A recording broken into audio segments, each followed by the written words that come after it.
We've come here today, adults and children, representatives of our communities and our educational institutions. We come as friends. Humbly we come as loyal citizens and constituents of this great state, of the greatest country on the face of this earth, a country built on freedom and rich in diversity, a freedom that breeds diversity and diversity that ensures that freedom. We stand in awe of this country, of the modern-day miracle that's the United States of America. Clearly, God shed His grace on thee. But today we come not out of awe, but out of fear and frustration. We come as huddled masses, afraid that we will no longer be able to breathe free. We come frustrated that despite our best efforts, our voices have not yet been heard.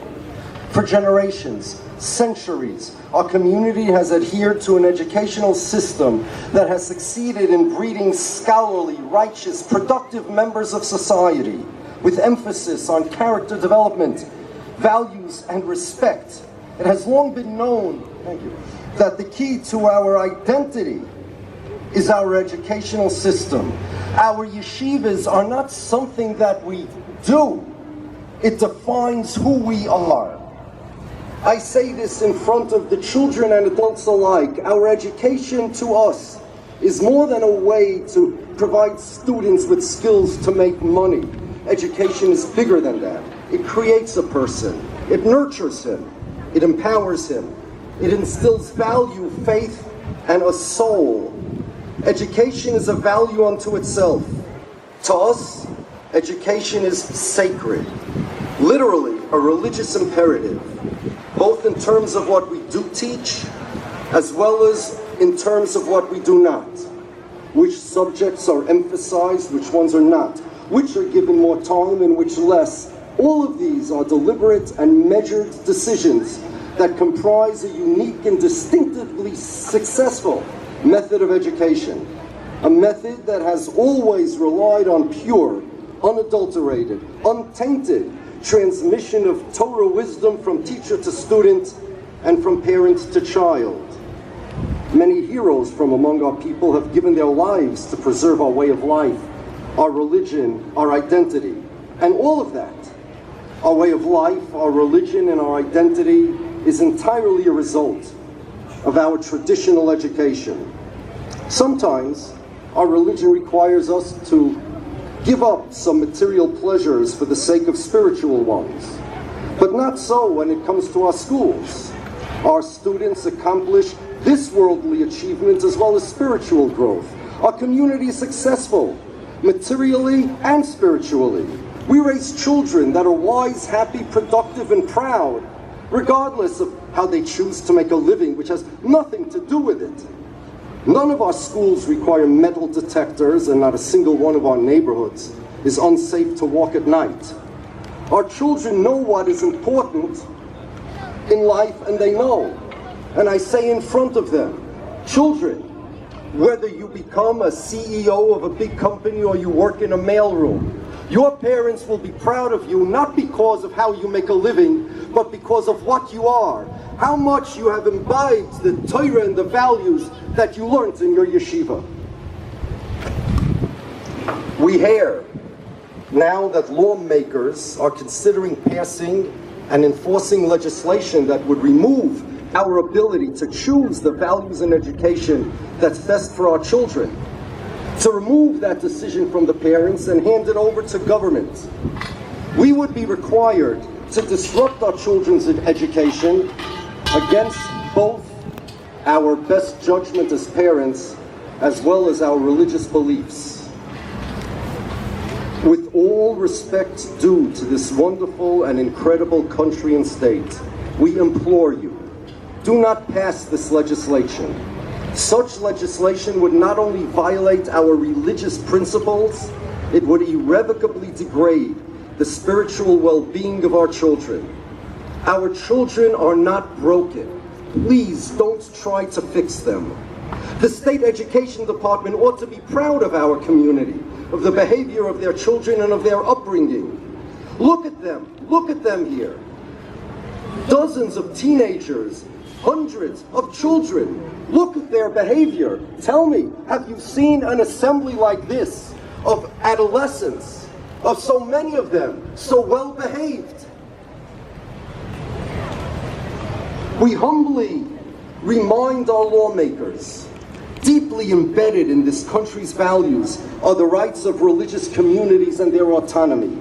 So please, allow us to exemplify both the freedom and diversity that this country is so known for. We humbly implore you, do not pass this law. It does not serve our children, our community, or your society well. At the same time, we must declare that should misfortune occur, should faulty judgments carry the day and laws be passed that would penalize us for practicing our religion, rest assured, and I say this with all due respect, we will not yield 1 inch of our religion. Should we be forced to choose between our responsibility to our children and the good graces of the state, rest assured, our children come first. The curriculum changes that are being suggested currently on the table are unacceptable and incompatible with our faith. Our faith is not negotiable, be it all at once or little by little. The principles at issue are the following. Number 1, nobody has a right to determine the best education for their children, save the parents. Nobody has a right to decide what pathway their children will take, except for the parents. And whether you suggest curriculums that are incompatible with our faith or not, the decision as to how our children will grow up, with what values, with what knowledge, will remain with the parents in our community. And they will never be handed over to government no matter what. Second, I have to tell you a secret. Even if we wanted to change our curriculum, it's not our decision to make. We don't own our religion. We are custodians of it. The Torah was given to us. We don't own it. We can't give it away. We can't compromise it. We can't invest on its behalf. The Torah belongs to God, and He gave it to us to protect it, to watch it, to give it over to the next generation, untouched, unsullied, in its whole and pure fashion. Even if we wanted to, and we don't, there's no reason we should compromise our religion. It is not within our power to do so. So please stop asking that of us. We don't even own that decision. As it says in the book of Koheles, Ecclesiastes, there's no righteous man in the world that's totally righteous. Every righteous man sins as well. Nobody, although we try, nobody is going to end up a perfect diamond. But we do have an obligation to protect a perfect diamond. And whether we are perfect or imperfect, our Torah and our religion is perfect. Torah is Hashem Tamima. And we will not allow that Torah to be touched by anybody. That's our job. And we will never give it up. This is not the first time this happens. Over 100 years ago, the illustrious, legendary yeshiva of Volozhin closed. There was no yeshiva like it on earth, arguably. The great luminaries of the time were trained there, but the government insisted that they implement a curriculum of secular studies that were not acceptable to the great rabbis that ran the school. And they said, better to close the school than to change our educational system.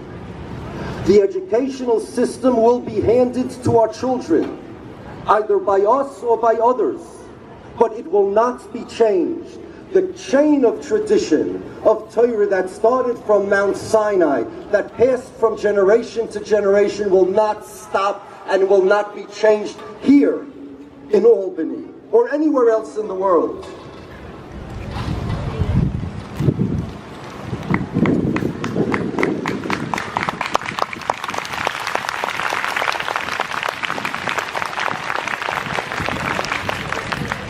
I want our children to hear this loud and clear.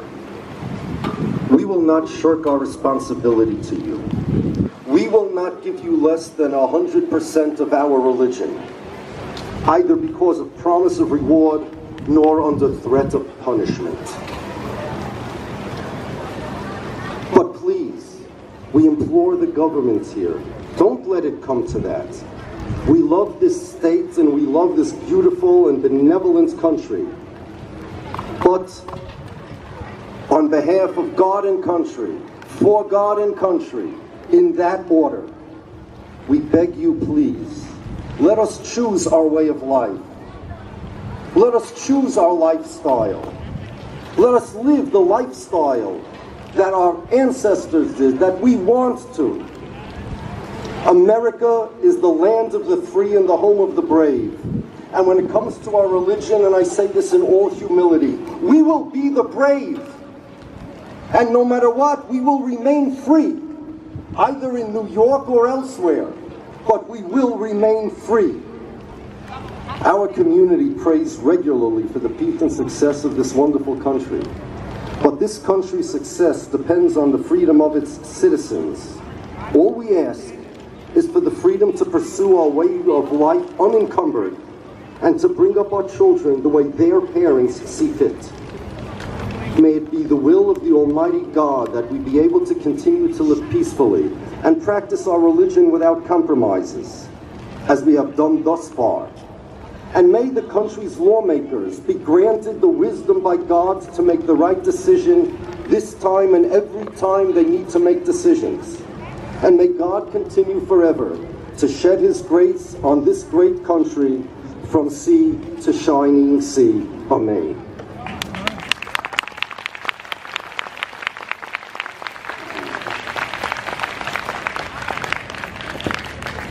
Jetzt beten die Teile der Neukische Besramung. Wir singen zusammen, beten wir Landen, dem Nalen. Der Haare Bnu Hashem Elekaini.